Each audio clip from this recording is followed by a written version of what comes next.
कैसे हो आप सब? आशा करती हूँ आप लोग ठीक होंगे। तो आज हम सभी लोग जुटे हुए हैं आप सभी को नाच गीत सुनाने के लिए। तो सुनिएगा और बताइएगा कैसा लगा।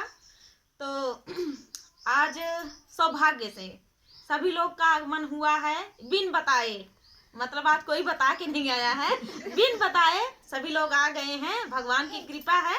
तो आप लोग सभी के चैनल पे सपोर्ट करें। दीदी का शोभा शिव ब्लॉग, ये दीदी हैं शोभा शिव ब्लॉग, आप लोग सपोर्ट करें। अनीता विश्वकर्मा दीदी हैं, अनीता विश्वकर्मा मिर्जापुर, एक बार सर्च जरूर करें, सर्च में आता है। दीदी देहाती गीत गाती हैं। और संगीता पटेल दीदी, संगीता देहाती लोकगीत चैनल है इनका। और किरण पटेल दीदी हैं, किरण देहाती लोकगीत, देख लीजिए आप सभी लोग। तो आप लोग सर्च जरूर करना, सुनाएंगे देहाती गीत।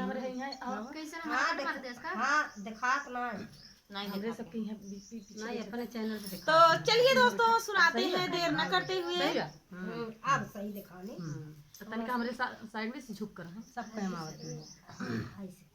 तो देर न करते हुए सभी लोग अपनी अपनी जगह ले रहे थे। तो चलिए सुनाते हैं।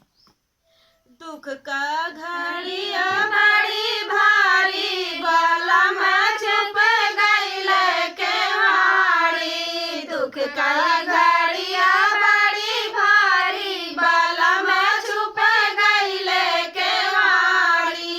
जब सुन पाई सासुरानी हमारी, जब सुन पाई सासुरानी हमारी, जल्दी से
कैसा लगा कमेंट में बताना दोस्तों। बहुत ही प्यारा गीत था। तो सभी का चैनल का सपोर्ट हाथ में जोड़ती हूँ। आप सभी से विनती है कि सभी के चैनल का सपोर्ट सभी लोग कीजिए। तो चलिए दोस्तों मिलते हैं नेक्स्ट वीडियो में, तब तक के लिए जय सिया राम। जय श्री राम।